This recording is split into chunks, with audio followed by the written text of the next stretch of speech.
Hello and welcome. My name is Alan, and today we talk about something we haven't talked about in a while. Thomas Paine's Common Sense.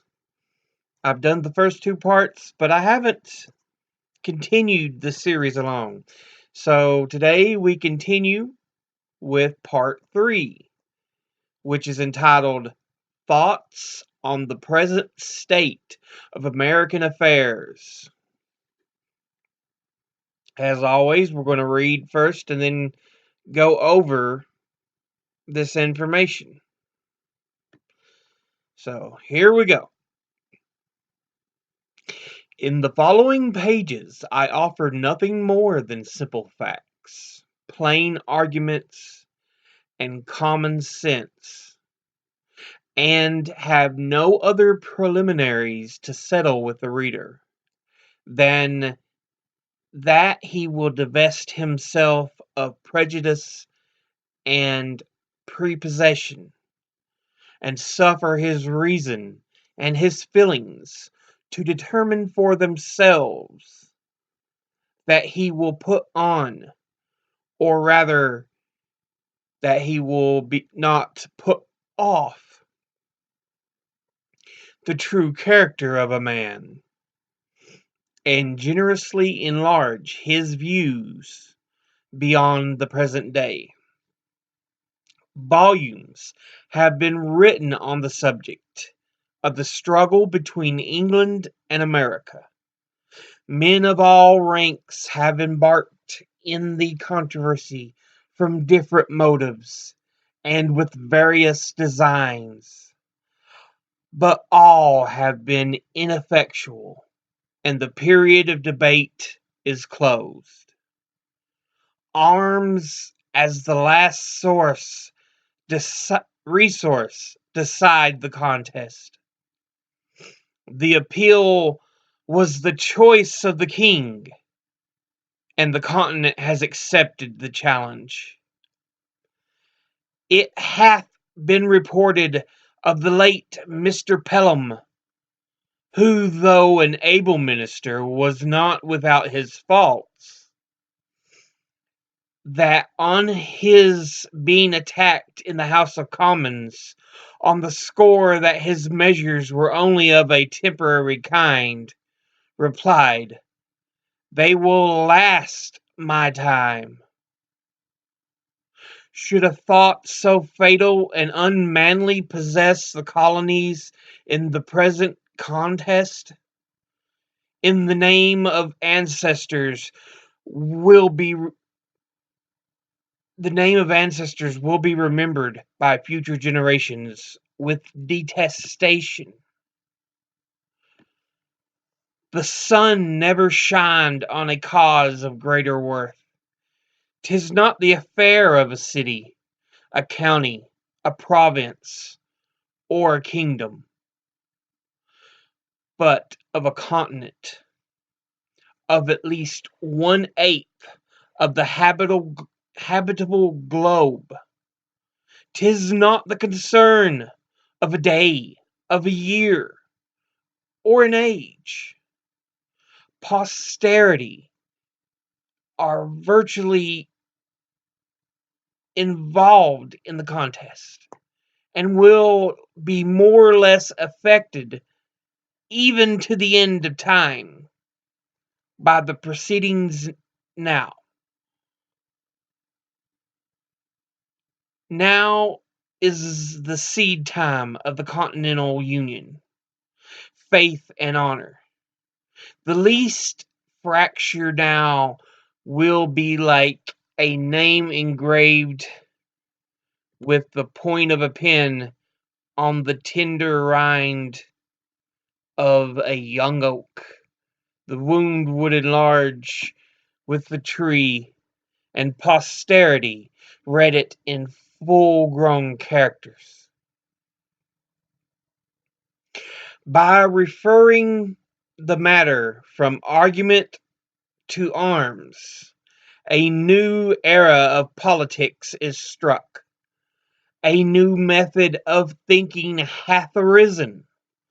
All plans proposals, and etc. prior to the 19th of April, i.e., to the commencement of hostilities, are like the almanacs of the last year, which, though proper then, are superseded and useless now. Whatever was advanced by the advocates on either side of the question then terminated in one and the same point, viz., a union with Great Britain. The only difference between the parties was the method of effecting it. The one proposing force, the other friendship. But it hath so far happened that the first hath failed, and the second hath withdrawn her influence. As much hath been said of the advantages of reconciliation, which, like an agreeable dream, hath passed away and left us as we were. It is but right that we should examine the contrary side of the argument.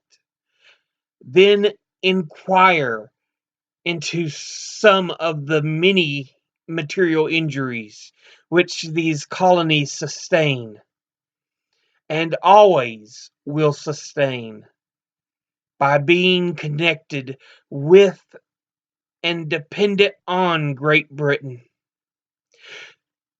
To examine the connection and dependence on the principles of nature and common sense, to see what we have to trust to if separated, and what we have to expect if dependent.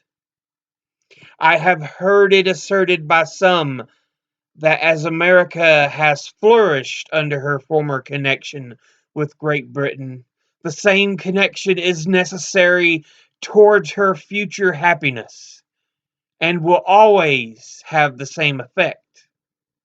Nothing can be more fallacious than this kind of argument. We may as well assert that because a child has thrived upon milk, that it is never to have meat, or that the first 20 years of our lives is to become a precedent for the next 20. But even this is omitting more than is true.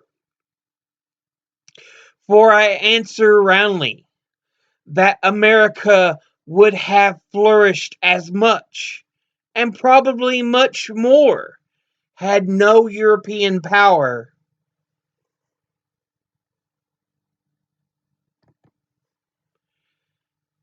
taken any notice of her. The commerce by which she hath enriched herself are the necessities, or are the necessaries of life, and will always have a market, while eating is the custom of Europe.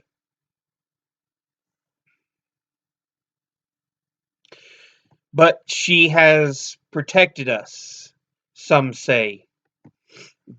That she hath engrossed us is true, and defended the continent at our expense, as well as her own, is admitted. And she would have defended Turkey from the same motive, viz., for the sake of trade and dominion. Alas, we have been long led away by the ancient prejudices and made large sacrifices to superstition. We have boasted the protection of Great Britain, without considering that her motive was interest, not attachment, and that she did not protect us from our enemies on our account, but from her enemies. on her own account, from those who had no quarrel with us on any other account, and who will always be our enemies on the same account. Let Britain waive her pretensions to the continent, or the continent throw off the dependence, and we should be at peace with France and Spain. Were they at war with Britain, the miseries of Hanover last war ought to warn us against connection. It hath been asserted in Parliament that the colonies have no relation to each other but through the parent country, i.e., that Pennsylvania and the Jerseys, and so on for the rest, are sister colonies by the way of England. This is certainly a very roundabout way of proving relationship, but it is the nearest and only true way of proving enmity, or enemyship, if I may so call it. France and Spain never were, or perhaps ever will be, our enemies as Americans, but as being one subjects of Great Britain. But Britain is the parent country, some say. Then the more shame upon her conduct. Even brutes do not devour their young, nor savages make war upon their families. Wherefore, the assertion, if true, returns to her reproach, but it happens not to be true, or only partly so, and the phrase parent or mother country hath been Jesuitically,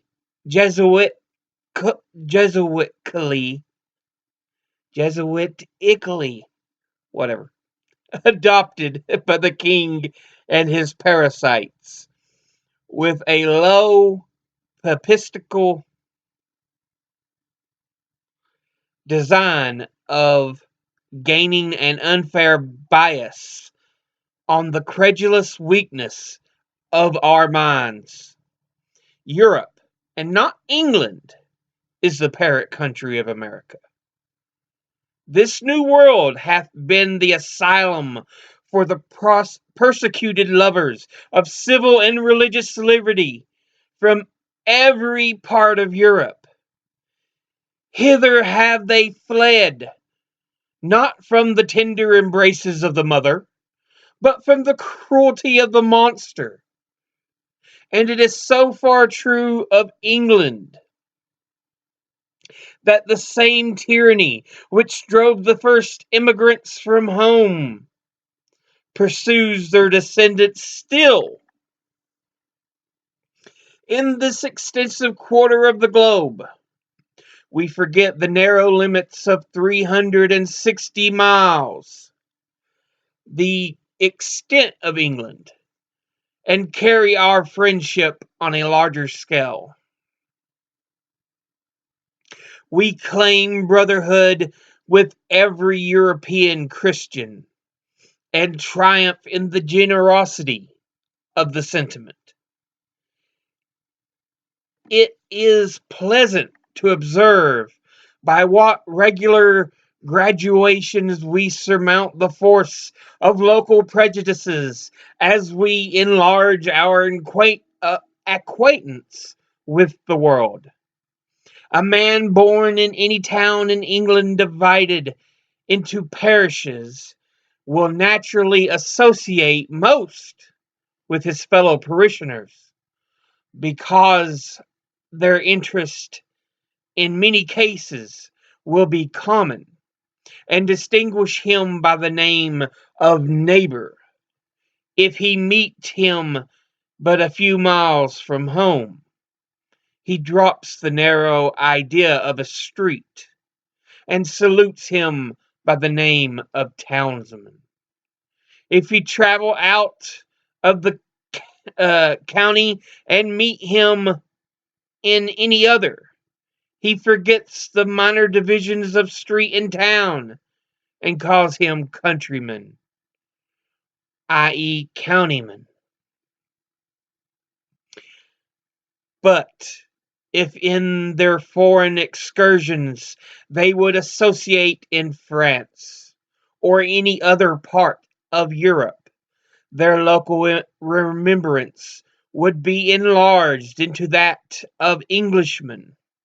And by just parity of reasoning, all Europeans meeting in America or any other quarter of the globe are countrymen. For England, Holland, Germany, or Sweden, when compared with the whole, stand in the same places on the larger scale, which the divisions of street, town, and county do on the smaller ones. Distinctions too limited for continental minds. Not 1/3 of the inhabitants, even of this province, Pennsylvania, are of English descent. Wherefore I reprobate the phrase of parent or mother country applied to England only, as being false, selfish, narrow, and ungenerous. But admitting that we were all of English descent, what does that amount to? Nothing. Britain, being now an open enemy, extinguishes every other name and title. And to say that reconciliation is our duty is only farcical. The first king of England, of the present line, William the Conqueror, was a Frenchman, and half the peers of England are descendants from the same country. Wherefore, by the same method of reasoning, England ought to be governed by France. Much hath been said of the united strength of England, of Britain, and the colonies, that in conjunction they might bid defiance to the world. But this is a mere presumption. The fate of war is uncertain. Neither to the expressions neither do the expressions mean anything. For this continent would never suffer to be drained of inhabitants to support the British arms in either Asia, Africa, or Europe. Besides, what have we to do with setting the world at defiance? Our plan is commerce, and that, well attended to, will secure us the peace and friendship of all Europe, because it is the interest of all Europe to have America a free port. Her trade will always be a protection, and her barrenness of gold and silver secure her from invaders. I challenge the warmest advocate for reconciliation to show a single advantage that this continent can reap by being connected with Great Britain. I repeat the challenge. Not a single advantage is derived. Our corn will fetch its price in any market in Europe, and our imported goods must be paid for by them where we will. But the injuries and disadvantages which we sustain by that connection, we are without number, and our duty to mankind at large, as well as to ourselves, instruct us to renounce the alliance, because any submission to or dependence on Great Britain tends directly to involve this continent in European wars and quarrels, and set us at variance with nations who would otherwise seek our friendship, and against whom we have neither anger nor complaint, as Europe is our market for trade. We ought to form no partial connection with any part of it. It is true, it is the true interest of America to steer clear of European contentions, which she can never do while by her dependence on Britain she has made the make weight in the scale of British politics. Europe is too thickly planted with kingdoms to be long at peace. And whenever a war breaks out between England and any foreign power, the trade of America goes to ruin because of her connection with Britain. The next war may not turn out like the last, and should it not, the advocates for reconciliation now will be wishing for separation then, because neutrality in that case could be a safer convoy than a man of war. Everything that is right or reasonable pleads for separation. The blood of the slain, the weeping voice of nature cries, "'Tis time to part!"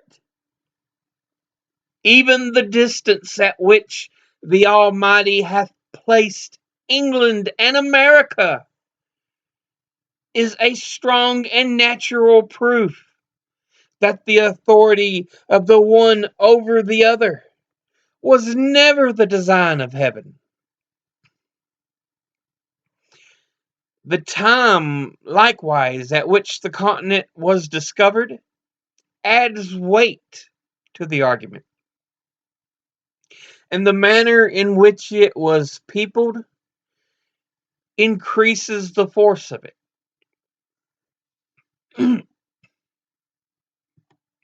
The Reformation was preceded by the discovery of America, as if the Almighty graciously meant to open a sanctuary to the persecuted in the future years, when home should afford neither friendship nor safety. The authority of Great Britain over this continent as a form of government, which sooner or later must have an end. And a serious mind can draw no true pleasure by looking forward under the plainful and positive conviction that what he calls the present Constitution is merely temporary. As parents, we can have no joy knowing that this government is not sufficiently lasting to ensure anything which we may bequeath to posterity, and by a plain method of argument, As we are running the next generation into debt, we ought to do the work of it. Otherwise, we use them meanly and pitifully. In order to discover the line of our duty rightly, we should take our children in our hand and fix our station a few years farther into life. That eminence will present a prospect which a few present fears and prejudices conceal from our sight. Though I would carefully avoid giving unnecessary offense, yet I am inclined to believe that all those who espouse the doctrine of reconciliation may be included within the following descriptions. Interested men, who are not to be trusted, weak men, who cannot see, prejudiced men, who will not see, and a certain set of moderate men who will think better of the European world than it deserves. And this last class, by an ill-judged deliberation, will be the cause of more calamities to this continent than all the other three. It is the good fortune of many to live distant from the scene of present sorrow. The evil is not sufficiently brought to their doors to make them feel the precariousness with which all American property is possessed.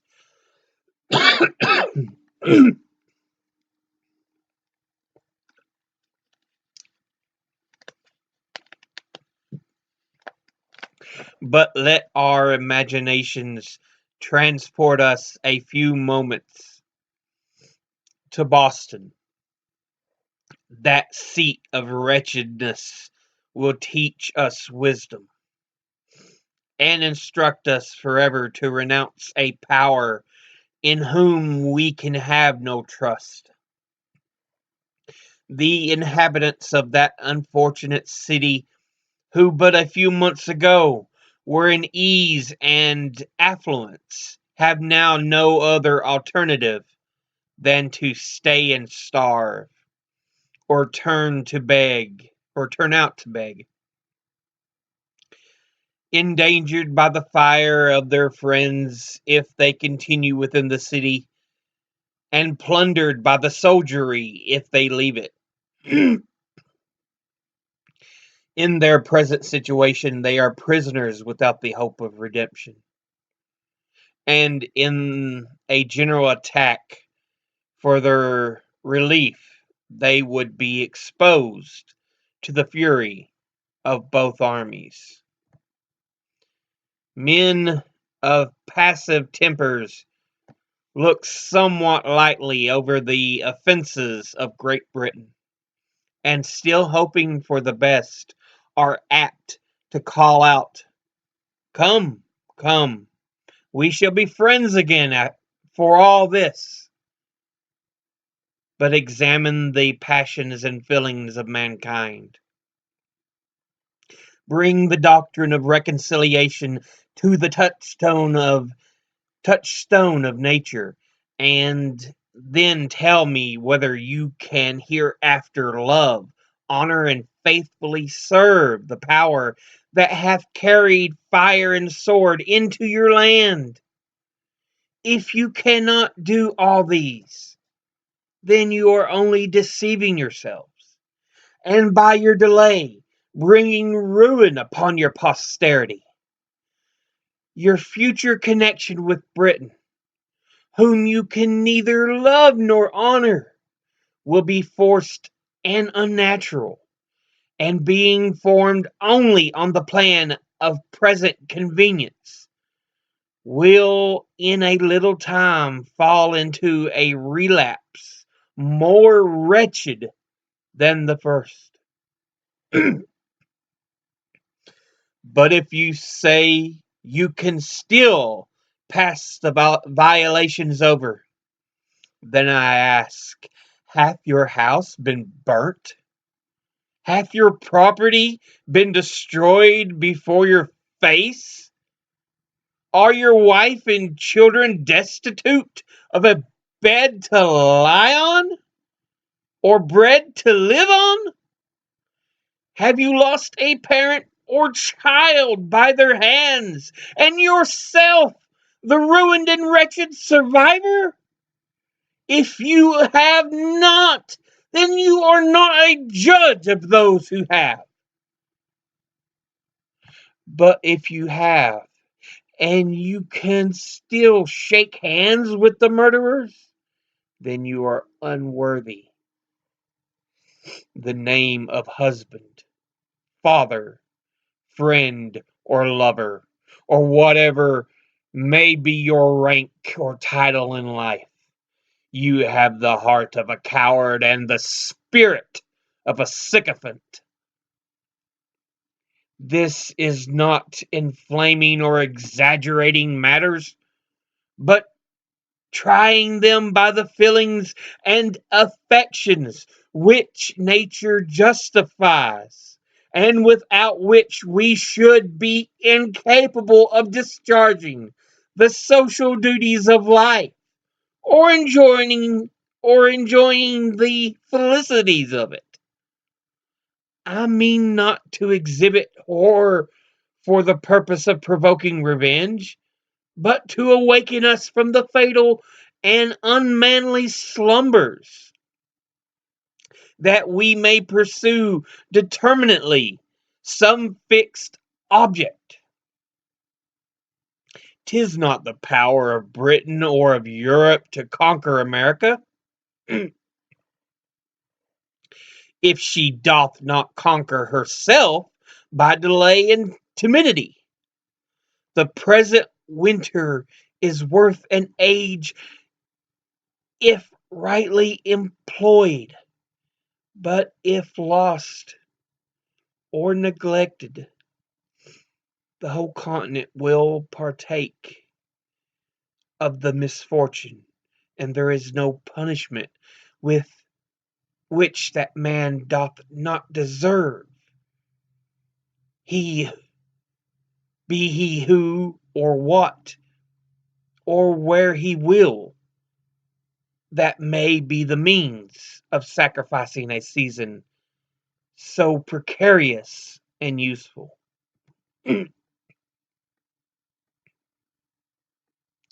'Tis repugnant to reason, to the universal order of things, to all examples from former ages, to suppose that this continent can long remain subject to any external power.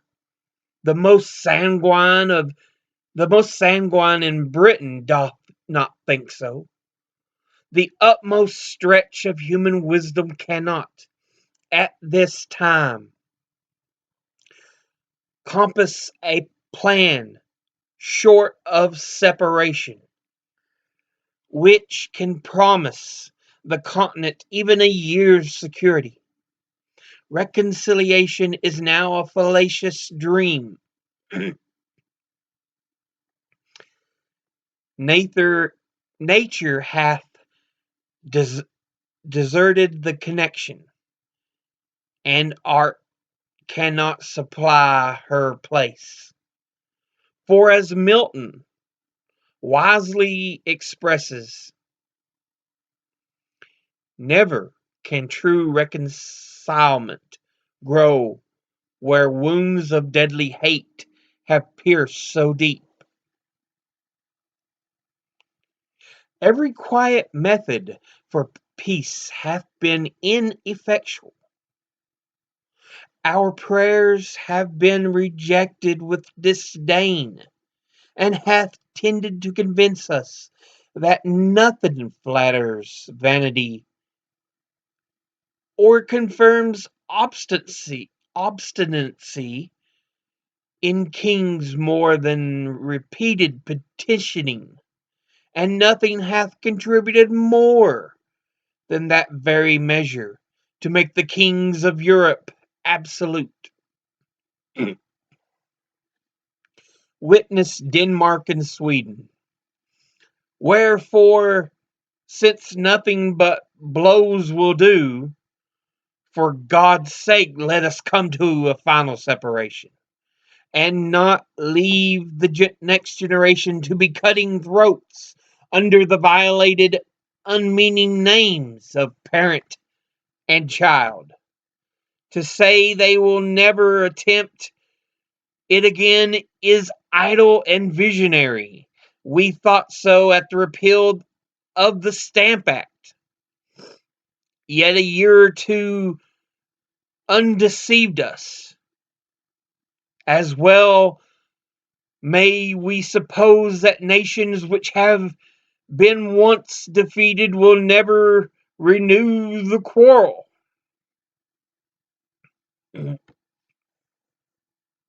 As to government matters, 'tis not in the power of Britain to do this continent justice. The business of it will soon be too weighty and intricate to be managed with any tolerable degree of convenience by a power so distant from us and so very ignorant of us. For if they cannot conquer us, they cannot govern us.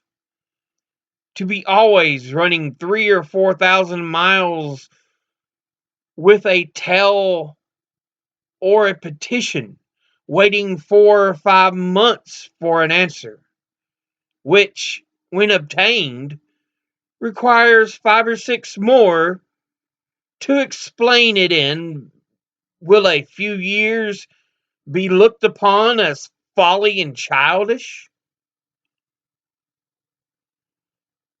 There was a time when it was proper, and there is a proper time for it to cease. Small islands cannot be capable, or small islands not capable of protecting themselves are the proper objects for government to take under their care. But there is something absurd in supposing a continent to be perpetually governed by an island. In no instance hath nature made the satellite larger than its primary planet, and as England and America, with respect to each other, reverse the common order of nature, it is evident that they belong to different systems.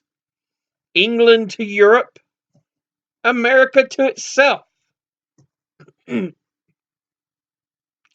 am not induced by motives of pride, party, or resentment to espouse the doctrine of separation and independence.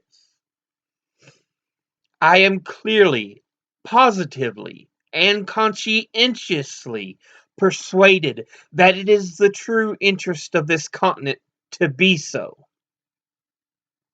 That everything short of that is mere patchwork, that it can afford no lasting felicity, that it is leaving the sword to our children and shrinking back at a time when a little more, a little further, would have rendered this continent the glory of the earth.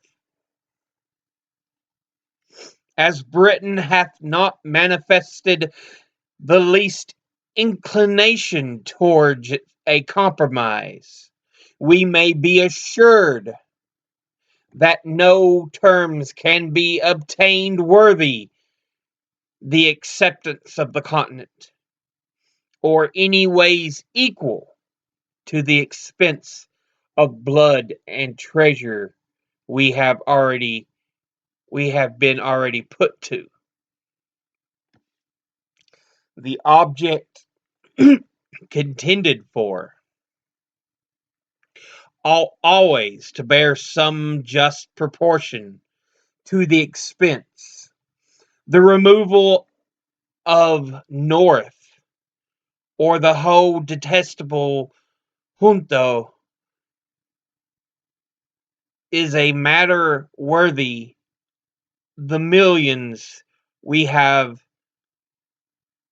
expended. Oh, detestable junto.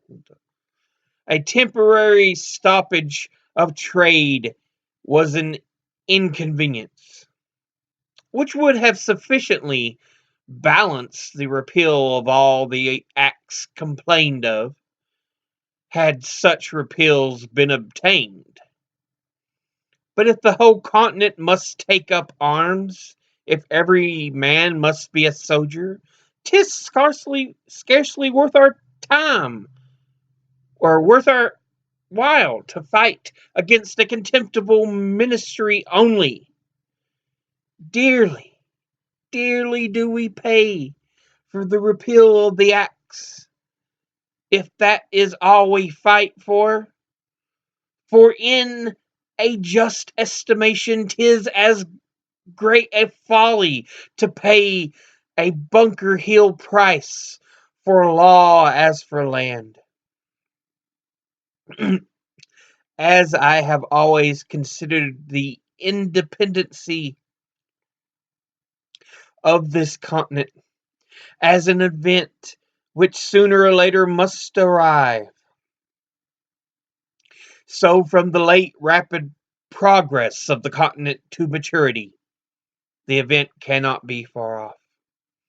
Wherefore, on the breaking out of hostilities, it is not worth the while to have disputed a matter which time would have finally redressed, unless we meant to be in earnest. Otherwise, it is like wasting an estate on a suit at law to regulate the trespasses of a tenant whose lease is just expiring. No man was a warmer wisher for a reconciliation than myself before the fatal 19th of April, 1775. But the moment the event of that day was made known, I rejected the hardened, sullen-tempered Pharaoh of England forever, and disdained the wretch that with the pretended title of Father of his People can unfeelingly hear of their slaughter and composedly sleep with their blood upon his soul. But admitting that matters were now made up, what would be the event? I answer, the ruin of the continent, and that for several reasons. First, the powers of governing still remaining in the hands of the king. He will have a negative over the whole legislation of this continent. And as he hath shown himself such an inveterate enemy to liberty, and discovered such a thirst for arbitrary power, is he, or is he not, a proper person to say to these colonies, you shall make no laws but what I please? And is there any inhabitant of America so ignorant as not to know that according to what is called the present Constitution, this continent can make no laws but what the king gives leave to? And is there any man so unwise as not to see that, considering what has happened, he will suffer no law to be made here but such as suits his purpose, we may be as effectually enslaved by the want of laws in America as by submitting to laws made for us in England. After matters are made up, as it is called, can there be any doubt but the whole power of the crown will be exerted to keep this continent as low and humble as possible? Instead of going forward, we shall go backward, or be perpetually quarreling, or ridiculously petitioning. We are already greater than the king wishes us to be. And will he not hereafter endeavor to make us less? To bring the matter to the point, is the power who is jealous of our prosperity a proper power to govern us? Whoever says no to this question is an independent, for independency means no more than this: whether we shall make our own laws, or whether the king, the greatest enemy of this continent hath, or can have, shall tell us there shall be no laws but such I like. But the king, you will say, has a negative in England. The people there can make no laws without his consent. In point of right and good order, it is something very ridiculous that a youth of 21, which hath often happened, shall say to several millions of people older and wiser than himself, I forbid this or that act of yours to be law. But in this place I decline this sort of reply, though I will never cease to expose the absurdity of it, and only answer that England being the king's residence, and America not so, makes quite another case. The king's negative here is 10 times more dangerous and fatal than it can be in England. For there he will scarcely refuse his consent to a bill putting England into as strong a state of defense as possible. In America, he would never suffer such a bill to be passed. America is only a secondary object in the system of British politics. England consults the good of this country with no further than it answers her own purpose. Wherefore, her own interest leads to suppress the growth of ours in every case which doth not promote her advantage, or in the least interferes with it. A pretty state we should soon be in under such a second-hand government.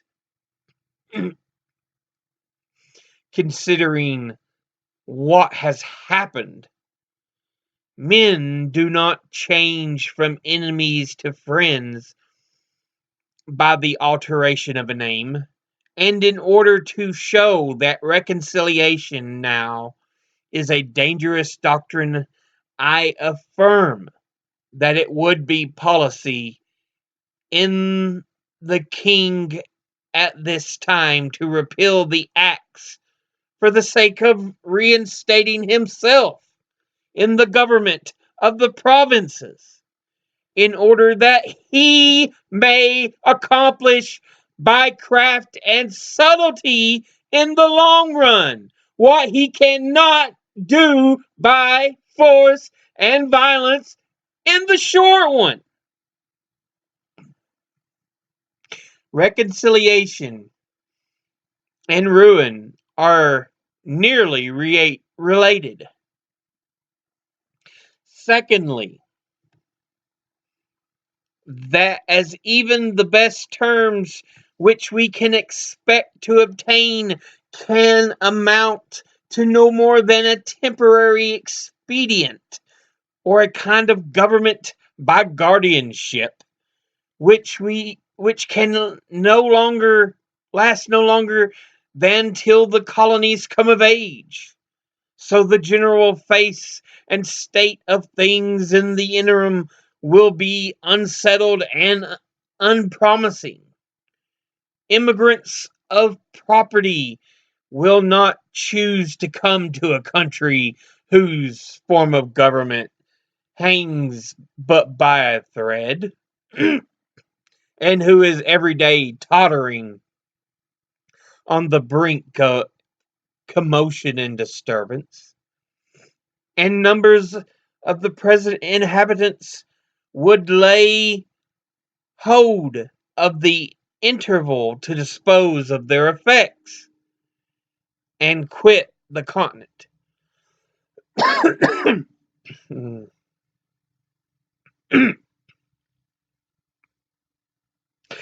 But the most powerful of all arguments is that nothing but independence, i.e., a continental form of government, can keep the peace of the continent and preserve it inviolate from civil wars.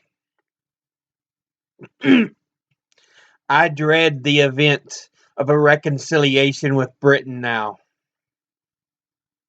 as it is more than probable that it will be followed by a revolt somewhere or other, the consequences of which may be far more fatal than all the malice of Britain.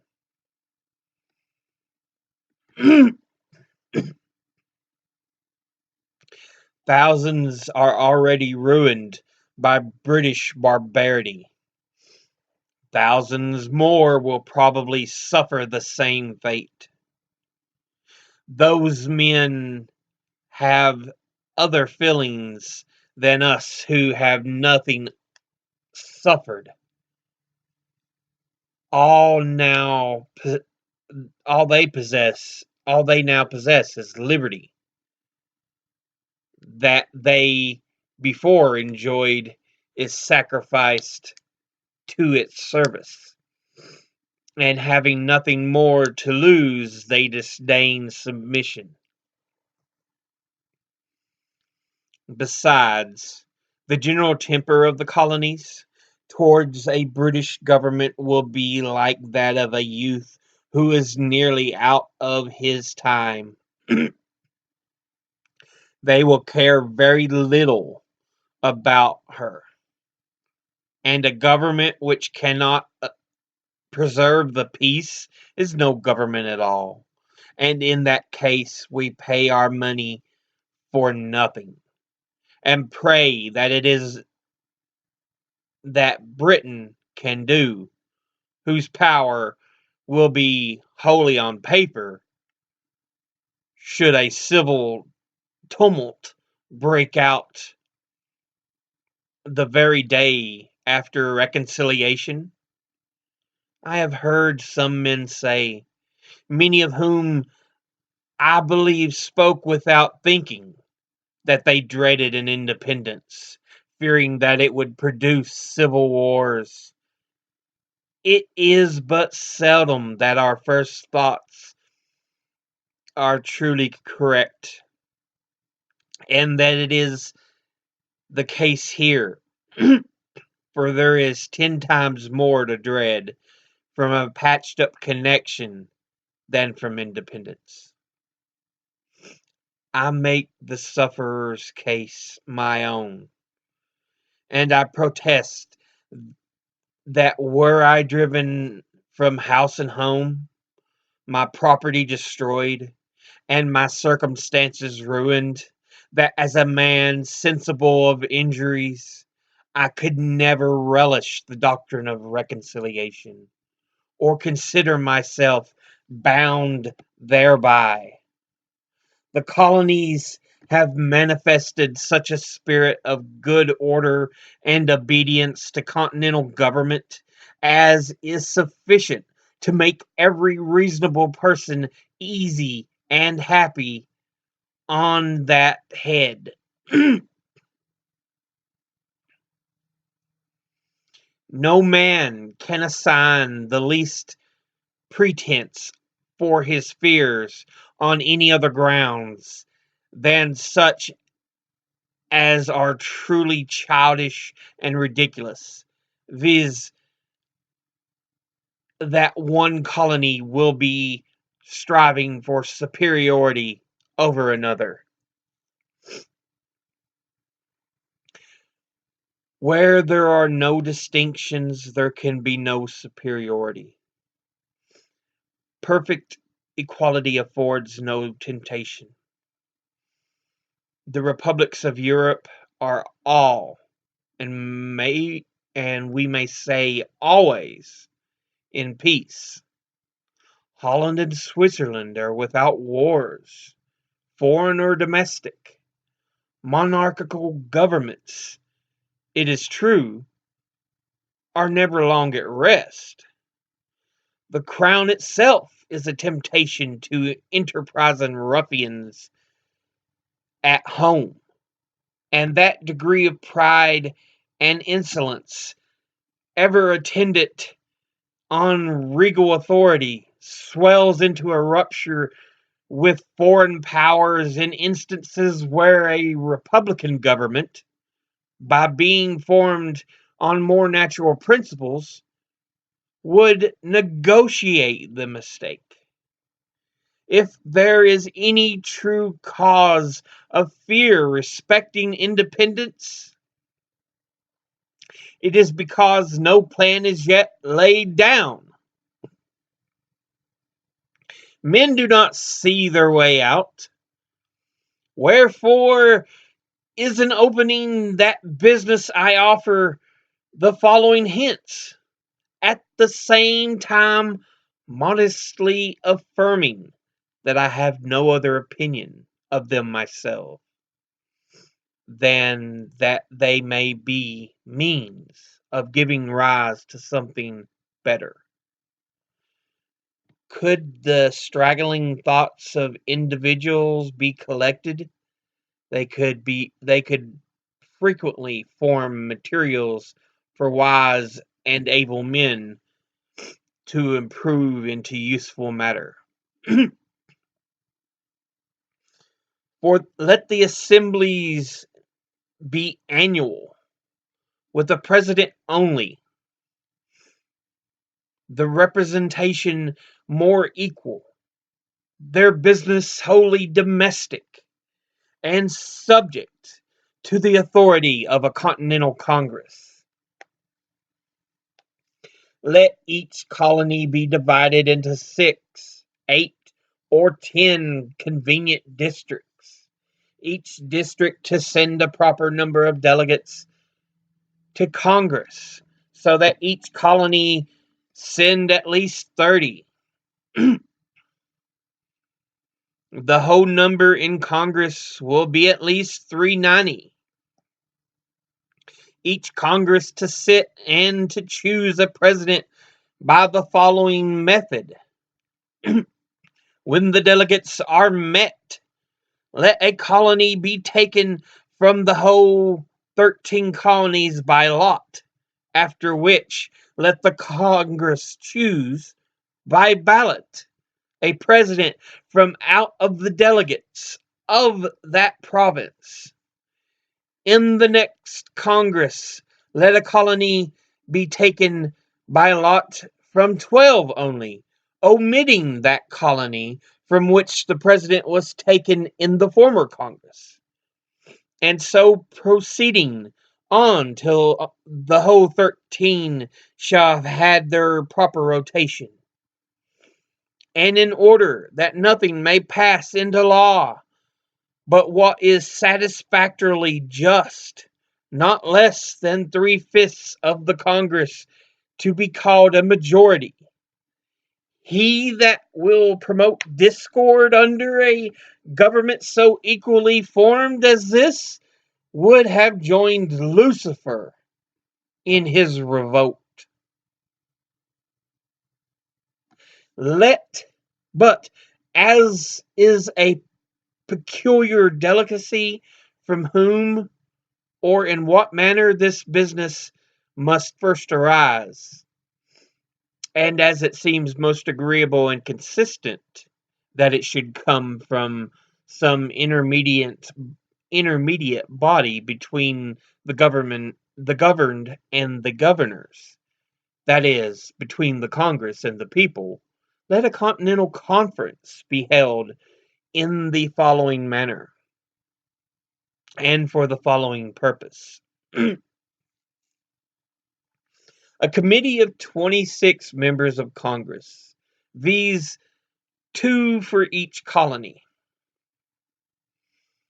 2 members from each House of Assembly or provincial convention, and 5 representatives of the people at large to be chosen in the capital city or town of each province, for and in behalf of the whole province, by as many qualified voters as shall think proper to attend from all parts of the province for that purpose.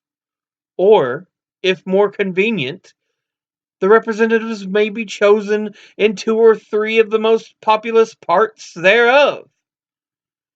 In this conference, thus assembled, will be united the 2 grand principles of business knowledge and power. The members of Congress, assemblies, or conventions, by having had experience in national concerns, will be able and useful counselors, and the whole, being empowered by the people, will have a truly legal authority.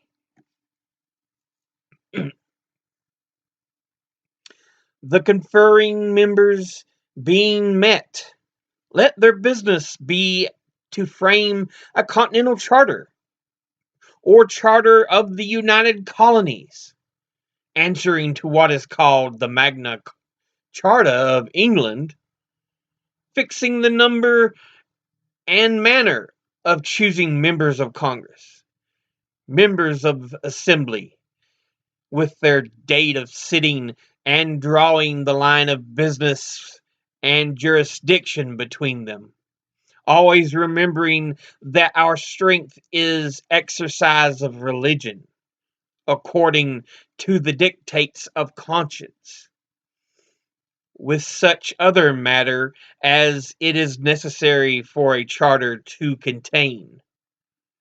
Immediately after which, he said conference to dissolve, and the said conference to dissolve, and the bodies which shall be chosen conformable to the said charter, to be the legislators and governors of this continent for the time being, whose peace and happiness may God preserve. Amen. Should any body of men be hereafter delegated for this or some similar purpose, I offer them the following extracts from that wise observer on governments, Dragonetti. The science, says he, of the politician consists in fixing the true point of happiness and freedom. Those men would deserve the gratitude of ages who should discover a mode of government that contained the greatest sum of individual happiness with the least national expense. Dragonetti on Virtues and Reward.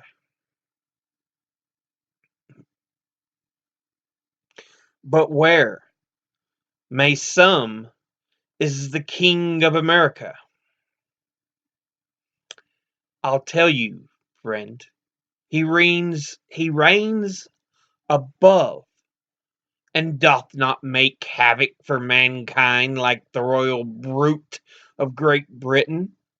Yet that he may not appear to be defective even in earthly honors, let a day be solemnly set apart for proclaiming the charter.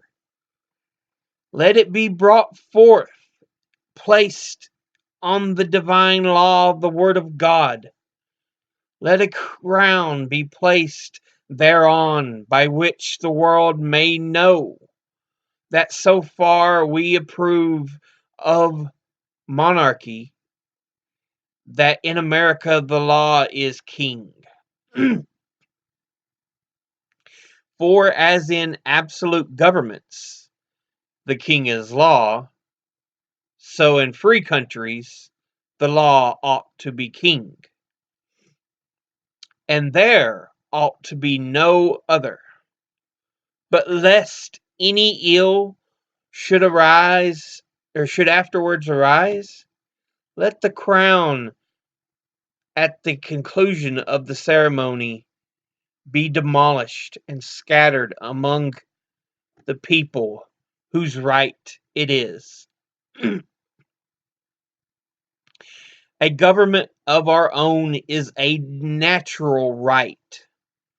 And when a man seriously reflects on the precariousness of human affairs, he will become convinced that it is infinitely wiser and safer to form a constitution of our own in a cool, deliberate manner, while we have it in our power, than to trust such an interesting event to time and chance.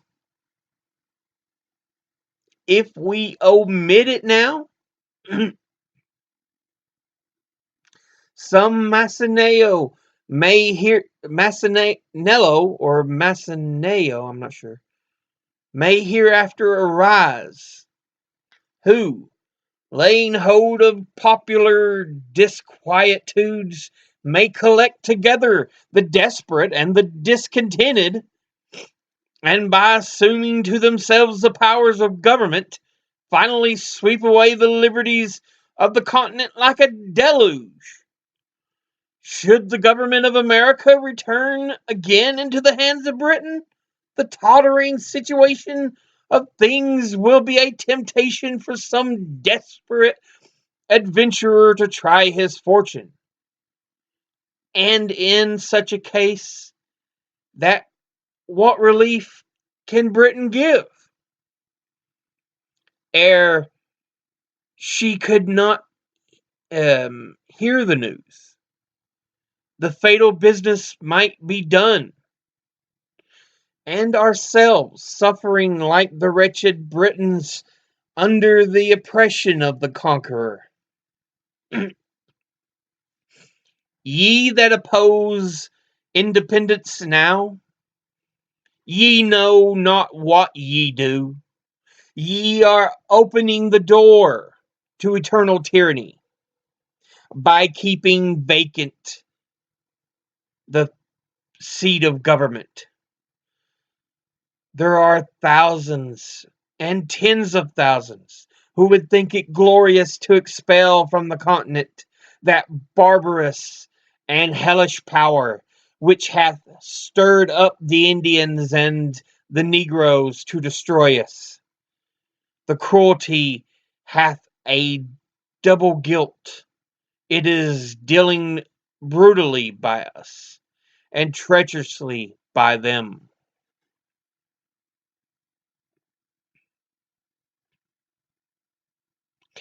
To talk of friendship with those in whom our reason forbids us to have faith and our affections wounded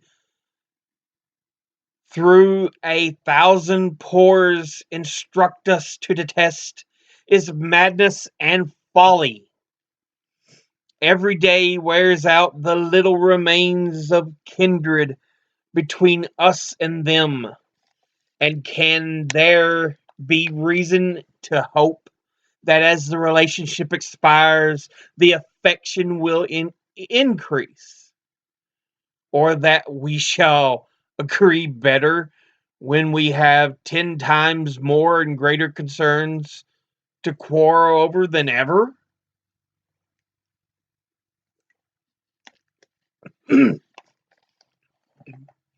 Ye that tell us of harmony and reconciliation,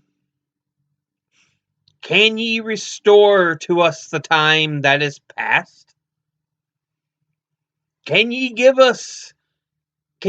to prostitution its former innocence? Neither can ye reconcile Britain and America. The last cord now is broken. The people of England are presenting addresses against us. There are injuries which nature cannot forgive. She would cease to be nature if she did. As well can the lover forgive the ravisher of his mistress as the continent forgive the murderers of Britain. The Almighty hath implanted in us these unextinguishable feelings for good and wise purposes. They are the guardians of his image in our hearts. They distinguish us from the herd of common animals. The social compact would dissolve, and justice be extirpated from the earth, or have only a casual existence were we callous to the touches of affection. The robber and the murderer would often escape unpunished, did not the injuries which our temper sustain provoke us to justice. Oh, ye that love mankind! Ye that dare oppose not only the tyranny but the tyrant, stand forth! Every spot of the old world is overrun with oppression. Freedom hath been hunted round the globe. Asia and Africa have long expelled her. Europe regards her like a stranger, and England hath given her warning to depart. Oh, receive the fugitive, and prepare in time an asylum for mankind. And that ends that part. I think that leaves us with one more part to go over. I'm just looking over the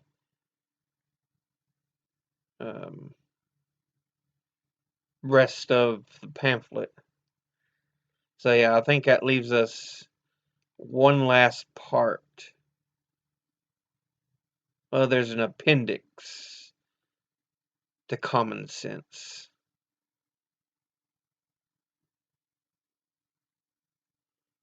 Just letting us know about the different. It's like an add-on. They had since its earlier printings and so on. So, but yeah.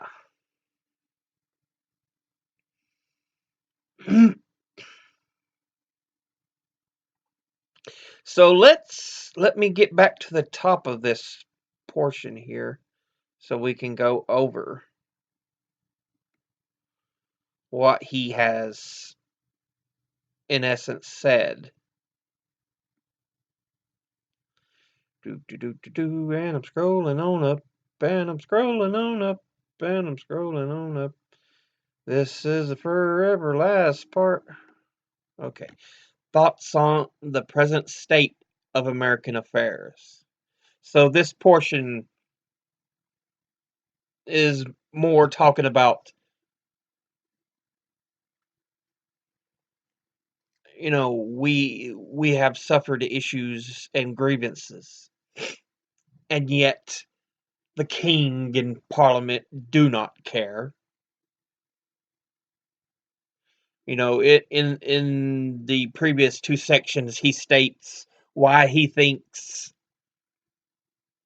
it is not in the best interest of America to um, you know, be ruled by uh, a king. He makes a case that independence and republic, a government by a republic, a representative government, is a far better system of government. So, in here, in this section, he wants to make the argument that um, this is what's happened. The grievances, the pain delivered upon us.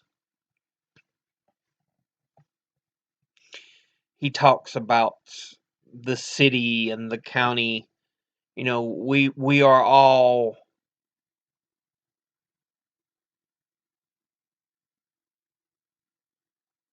um, neighbors. We are all countrymen, and we are far more alike to each other than to Britain. He tries to make that point that because of the difference in in distance, that you know America deserves to rule over itself. The continent itself is so much larger than Britain, he says. You know, why should we be ruled over this little island? Be ruled over by this little island? You know, it makes no sense. And we're dragged into her wars when she has quarrel with the rest of Europe. And he says we should not be fighting France or Spain just because England is, because Britain is. It makes no real sense. Our lives are put at risk just because of her wants and needs, and her needs for war. I'm just using a gender pronoun because the island of Britain, as their icon as a person is a female, and Paine even makes that assertion. She. But yeah. And then one of the issues he talks about that really solidified it in his mind happened on the April 19th, 1775. Do, do, do, do, do. So, yeah, that was the first day, considered the first shots fired in the American Revolution. That was when the British soldiers and Americans exchanged fire in the Massachusetts towns of Lexington and Concord. So after shots were exchanged, Thomas Paine says he felt there is no way we can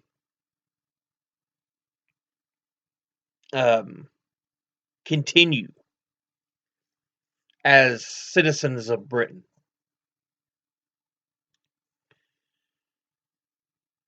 And he also mentions what he considers the injustices of done to Boston, because at this time Britain, at the time of when this is written, Britain has basically shut down much of Boston. It's on, I can't think of a word right now, but basically everything's watched. The soldiers are in the city. Everything's done um, by approval. Um, so certain things can't be bought, can't be out at certain times. You know, it's just, yeah, all at the um, watched by British soldiers.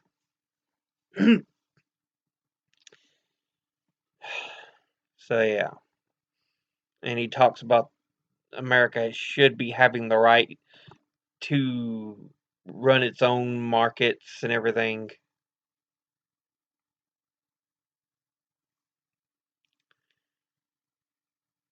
Let's see.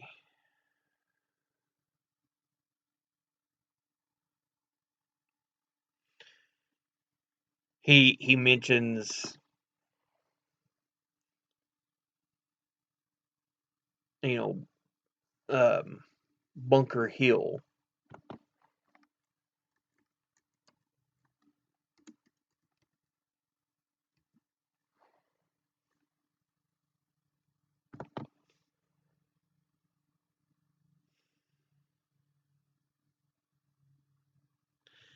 and that was on June the 17th. So just a couple months after Lexington and Concord. It was during the siege of Boston when Britain was trying to shut it down. Um, yeah.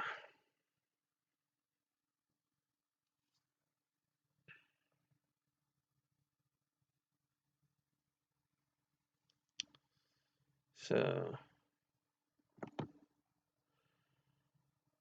I'm sorry. I'm just trying to look up some further information on Bunker Hill for us.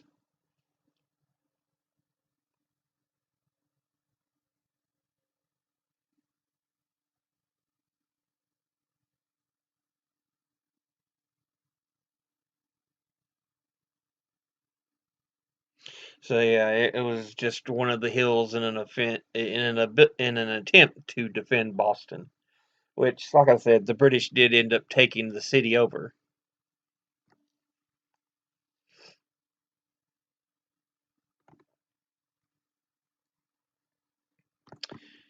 But anyway.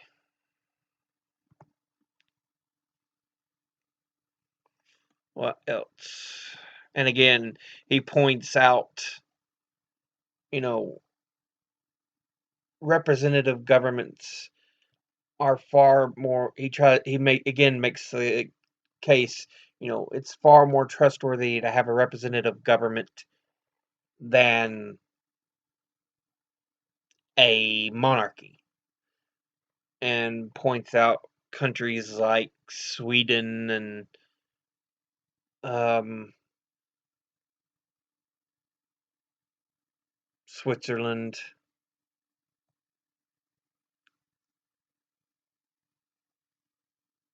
Um, he says, if it's given by who was ruler at that time, England should be once again, he makes the point that England should be under the rule of the French. They should be governed by France if that's, truly how things should have been. But, yeah.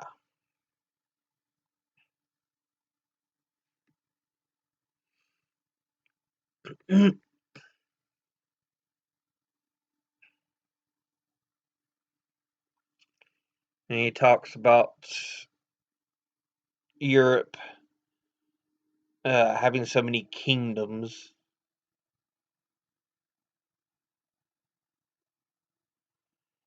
Uh, do, do, do.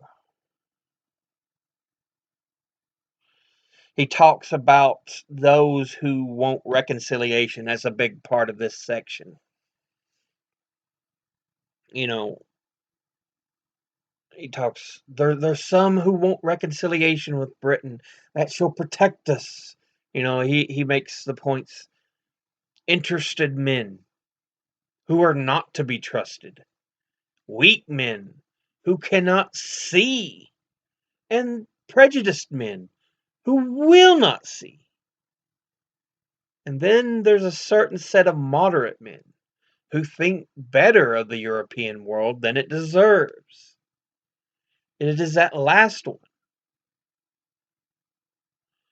by an ill-judged deliberation, that he claims will be the cause of more calamities to this continent than the first three combined. So, he feels that this trying to reconcile these moderates who don't want a war with Britain, they just want to be back in its good graces. You know, they will be the more likely cause of issues than any other. And he fears, you know, these people wanting to reconcile with Britain. Says reconciliation is now a fallacious dream.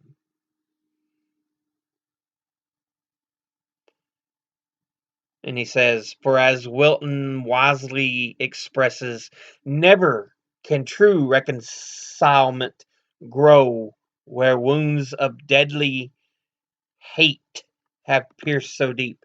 And you got to remember, at this point, shots have been fired. You know, people on both sides have been killed. This is not just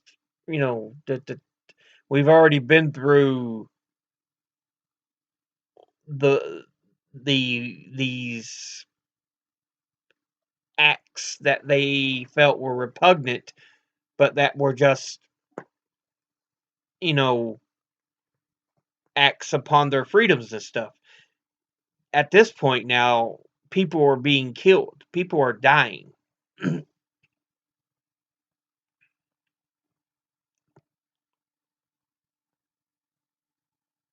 Let's see. And I believe Milton he's talking about was the one that wrote Paradise Lost, I believe. Let me look that up, make sure.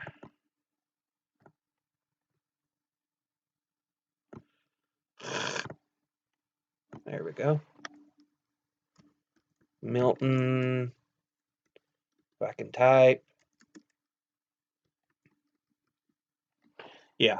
Milton, Paradise Lost. John Milton. I think John Milton. Yeah, John Milton. I've got a copy of Paradise Lost here. No, not Paradise Lost. I was looking at Dante's Divine Comedy. Sorry, I don't have a copy of Paradise. I need to get me a copy of Paradise Lost. Anyway. Yeah.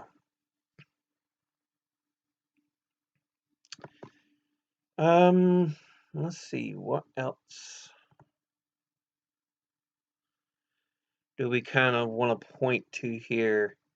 But again, he mentions, he even mentions that at one point he was one who wanted reconciliation. He thought reconciliation would be the best idea.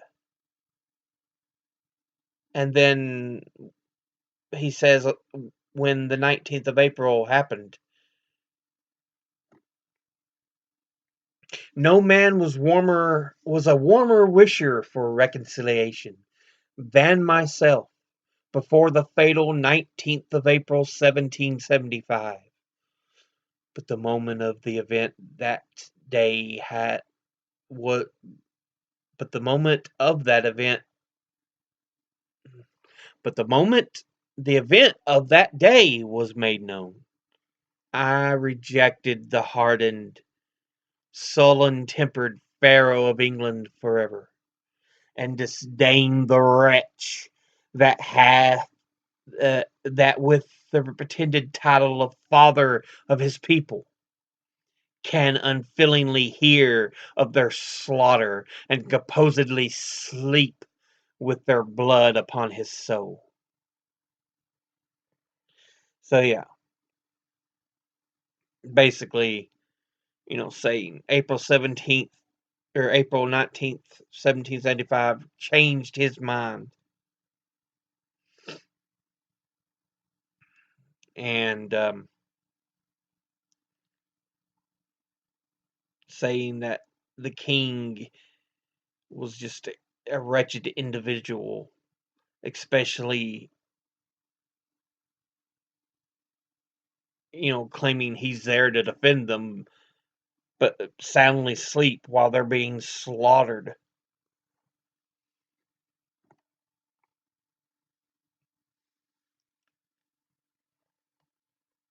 He mentions, this, take advantage of this winter, which is, this was written in the winter of 17, 1775, 1776. That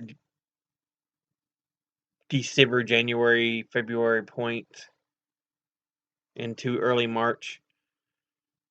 That's when this is being written. So it says take advantage of this winter. And of course, that July, the actual uh, in July of that 1776, the Declaration of Independence is put forth on July the 4th. So yeah. But he talks about America being treated as just a secondary object for Britain. And he says, but the most powerful of all arguments is that nothing but independence, i.e., a continental form of government, can keep the peace of the continent and preserve it inviolate from civil wars. I dread, so, yeah. Talking about he dreads reconciliation, if it turns to that.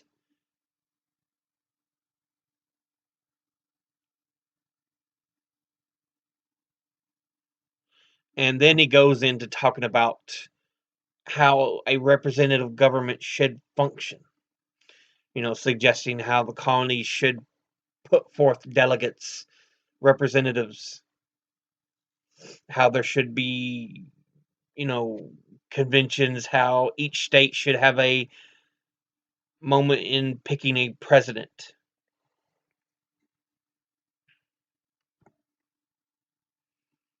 And so we see very similar some of the foundations of our own Congress and presidency. You know, each colony divided up into districts. You know, today states are divided into districts. They send, you know, people to Congress to represent them. We don't have the president chosen by Congress. He's chosen by the people. But again, not everything, Paine's written here was adopted. It's just the ideas he was putting forth. He wanted the people to choose their own representatives, to govern themselves.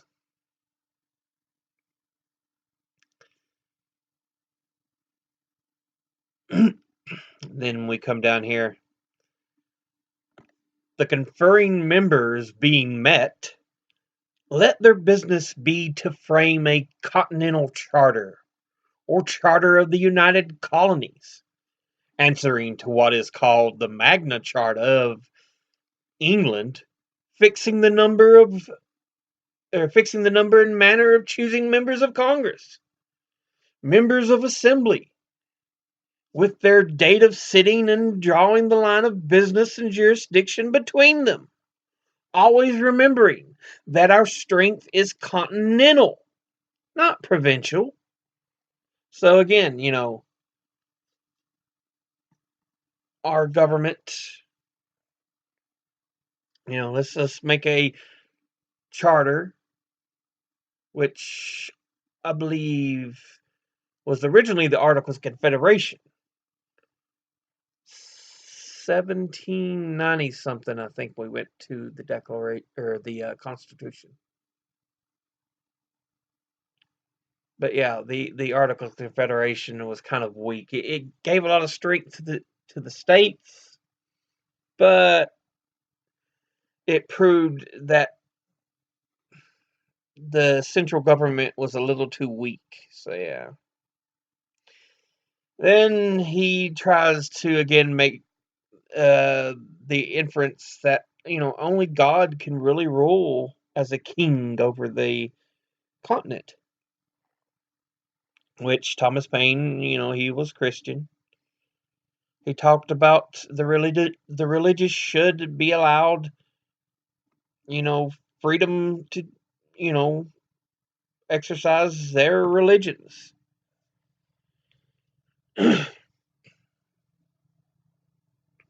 He talks about the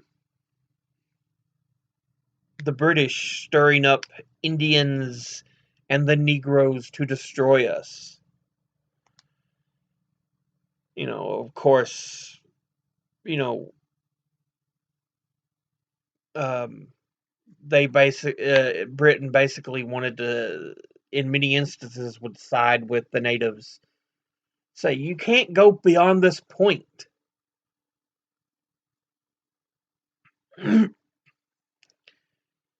But, many Americans wanted to explore further outwards.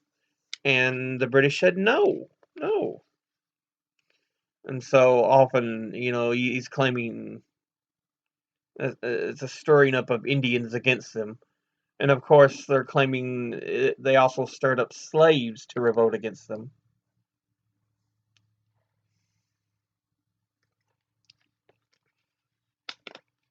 because slavery was already happening.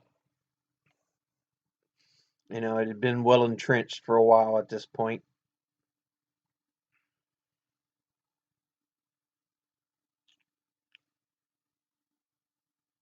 Let's see.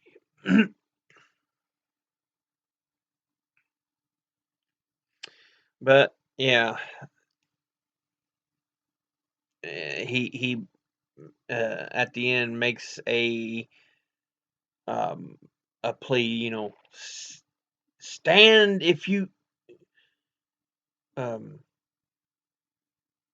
you know, if you oppose the tyranny, stand up, fight back. You know, other places have given up their freedoms.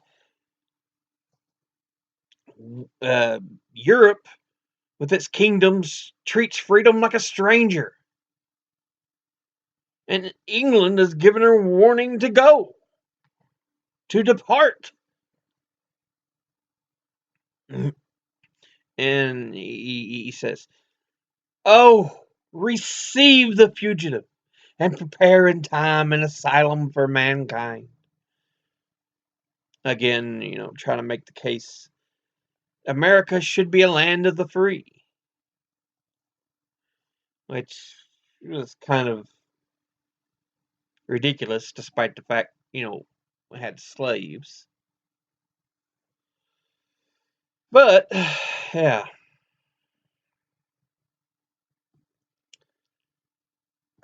That is that portion of Common Sense by Thomas Paine. I wanted to kind of go over that because I know it's been a while.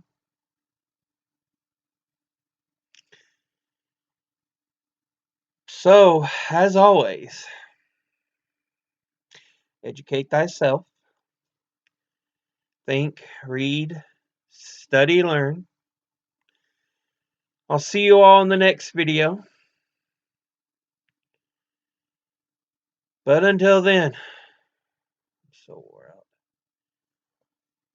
Later.